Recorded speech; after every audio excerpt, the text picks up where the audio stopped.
Hi. Hello.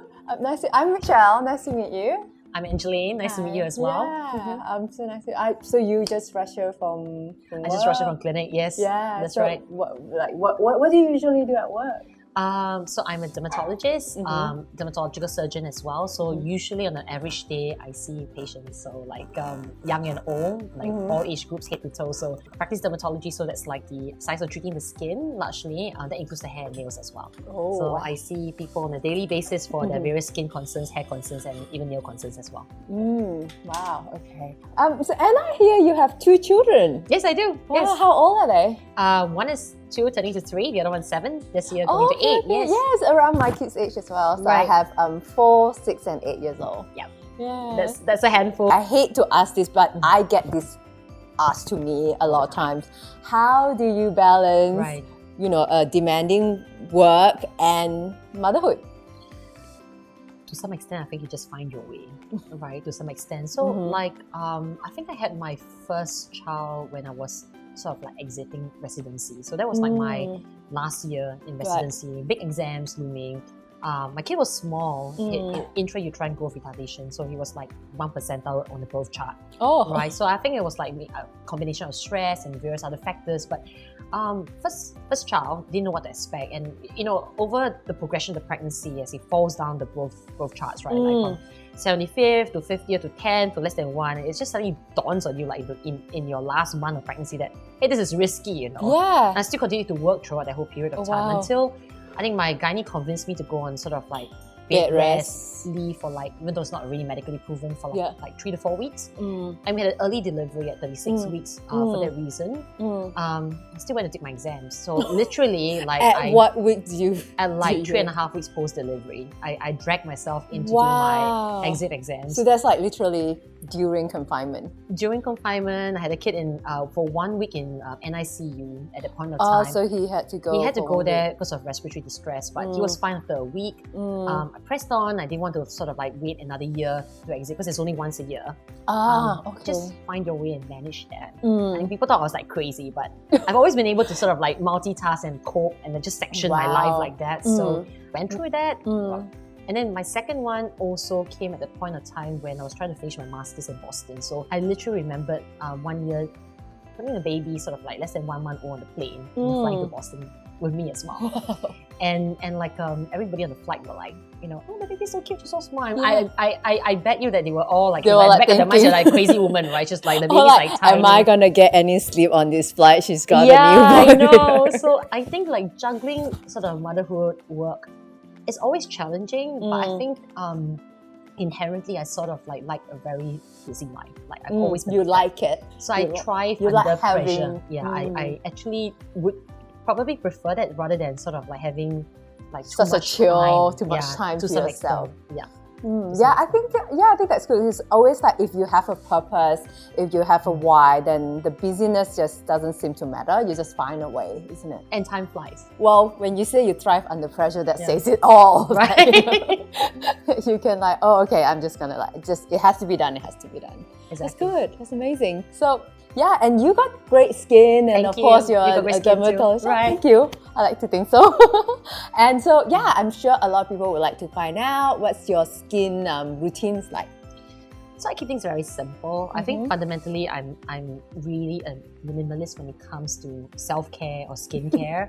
I really do believe in that. Yeah. Like I typically would just cleanse my face twice a day. I might use a serum that has antioxidants sort of like incorporated, because I do believe like firmly in that. Yeah. Reduces oxidative stress, sort of like reduces like downstream wrinkles, fine lines, pigmentation issues, keeps the skin healthy. So I sort of like to use that like at least once a day, and then I just usually moisturize. That's it. So 3 steps. I do sometimes use a toner as well. Okay. I don't use it like every day, so it depends on how much time I have in the morning before I like get to work. Okay. But I keep things very simple. Like I never really wear any makeup on an average day to work. So I firmly believe that less is more. Less is more. Like I do. So and I like that philosophy. Less is more rather than let's use more. Yeah, I think that the skin in itself. Doesn't need a lot of product. Has its natural healing ability to some degree? It does, and also I think that polypharmacy or like using too many things makes the skin more allergenic. So potentially using too many products on the skin, they might interact, they might not match. For example, use a toner with, let's say, AHA. You're not cognizant of that. You use another moisturizer with retinol, and you've got like a drying agent in one, and another agent that potentially could dry as well in another. You put them together, and then you sort of like then compound issues. So the more and then stuff you try to compensate with like hydrating mask over. I know, and I very commonly when people start to try to do too many things to the skin, and sometimes it's just all you need is one ingredient in one of them.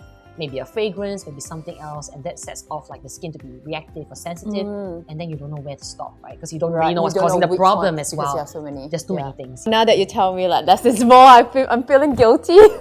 Coming back to like pregnancy, I know that some people get like pregnancy glow or they get better hair during pregnancy. I don't seem to get that. I don't get that. Oh, we're on the same page. Yeah, Oh, really? I absolutely don't get that. I feel better about myself because I feel like everyone got like pregnancy. No, I look bad. Yeah, I'm like, where's the glow? I don't see the glow. I had acne in my 2 pregnancies. Like, very bad. I don't have acne on a daily basis, so I look worse during pregnancy than not. And it's the opposite for some patients. Like they literally have acne like glowing hair and I get the post-pregnancy hair loss, but I didn't get the full hair beforehand. Well, my hair loss was like, I mean, my hair was actually quite good during pregnancy, but my skin was really a major sort of like act up. Like I really had issues like past the first trimester, I had acne. And both times, sort of like the first time I had my boy, I was just telling myself like, okay, maybe next time around with a girl, it's going to be better. And the second time around was even worse than the first one. So it's like, I know what happens. And for me, I will always get bad skin during pregnancy for myself, Yeah, so if that happens to like, say, other people watching right now, what would you say? What would you advise them to do? It's really hard to treat pregnancy acne, largely to some extent because a lot of things are contraindicated. Like you can't use things that you wouldn't do, on a daily basis. So it becomes then selecting things that are not harmful, but they may be lower grade or like of less efficacy than things that you could use when you're not pregnant. Just try to maintain maybe like your moisture level, but try not to heal and just, it's okay, hopefully like try goes to away. Live with it, but sometimes it's really bad, and in certain lines of work they get very affected because they're front-facing, and sort of, and if it's like more, confidence, right? Already your body's changing and you have face. There are certain things that you could use during pregnancy that are safe. Again, it's a personal choice. For example, like well, usually things like certain spot treatments are safe enough, like erythromycin is an antibiotic that you could spot on the skin. That's safe. If you really had very bad acne and maybe oral medication was indicated, then erythromycin is a type of antibiotic. And it's safe. It's the only safe one during pregnancy. Again, it's up to the mother to evaluate whether taking an oral medication is something that she wants to do for acne while pregnant. And not everybody wants to make that choice. Right. Retinoids are out of question. You can't use them. And so we were on that topic of post-pregnancy hair loss. How long should one see like the pregnancy hair loss for? Like when should it stop? At what point? Like technically speaking, it's usually sort of even up to a year after delivery. I think it can happen. Yeah. Sometimes you see people coming, to see us like they've delivered last year and like, they're waiting for it to stop, but it's still not stopping. They get really concerned because like every strand that falls is like important, right? It starts to thin out. You don't see regrowth. It gets very concerning. So people sort of like accept certain amount of hair fall, but when it persists for like months, that's when they get concerned. So while the fall in your hormones like post-delivery can set off this whole cascade of hair loss, and you sort of like you have to wait out that stabilization for the hairs to re-enter the growth cycle. Sometimes if there's like other issues on board, there's like a lot of stress, a lot of lack of sleep, that in itself can set off what we call like further telogen effluvium, which is like shedding. I think the key vitamins that are essential for good hair growth would be iron, zinc, a lot of the vitamin Bs as well, so like biotin, B12. So what do you eat? Like what's the food groups for, say? Iron would be meat, right? Iron would be meat, spinach, meat. Yeah. And then sort of like zinc would be found in shellfish, sometimes some peas as well. Vitamin B can be found in also meat as well. Yeah. And then I think it's important to have enough protein as well. Because don't forget, like hairs are made out of protein, predominantly of protein. That's true, So yeah. if you have a very vegan diet or vegan-centric diet, may not be great from the hair perspective. I think other factors, like other than making sure that you have enough sleep and exercise so that you're not too stressed out as well.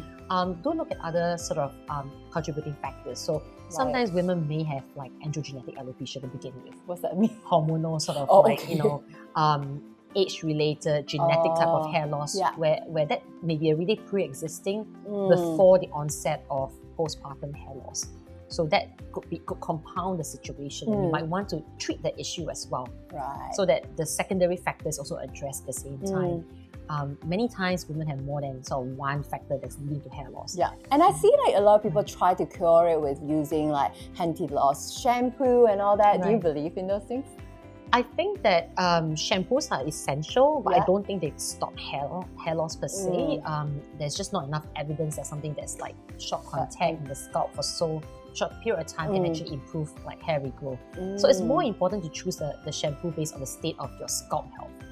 Like I think shampoos are more important if you have like a maybe scalp sensitivity. The choice of that's important. For example, if you have like maybe scalp eczema, you need to use a gentle shampoo. Scalp eczema? That's the first time I heard of it. Yeah. How do you like you have tell eczema, if you have eczema on your scalp?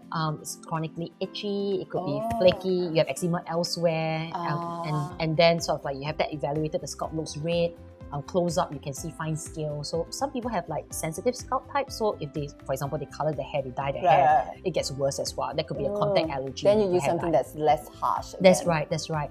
If you have like sort of other conditions like your scalp is oily, for example, and you have a condition called seborrheic dermatitis, that's quite common. You get a clogging and you get blockade of your hair follicle openings quite easily, then you need to use something to degrease the scalp, and that also keeps the scalp healthy and the hairs happy as a result. You are a wealth of knowledge, so for audience who might want to ask you more questions, they can find you at... They can follow me on my social media pages at Angeline Yong Dermatology on Facebook, Instagram and YouTube, or they can go to my website here. Yeah, here's the website if you want to know more about what Dr. Angeline does. And if you have more questions, you can actually just leave it down below in the comment section. Thank you for watching. Thank you. Bye. Bye.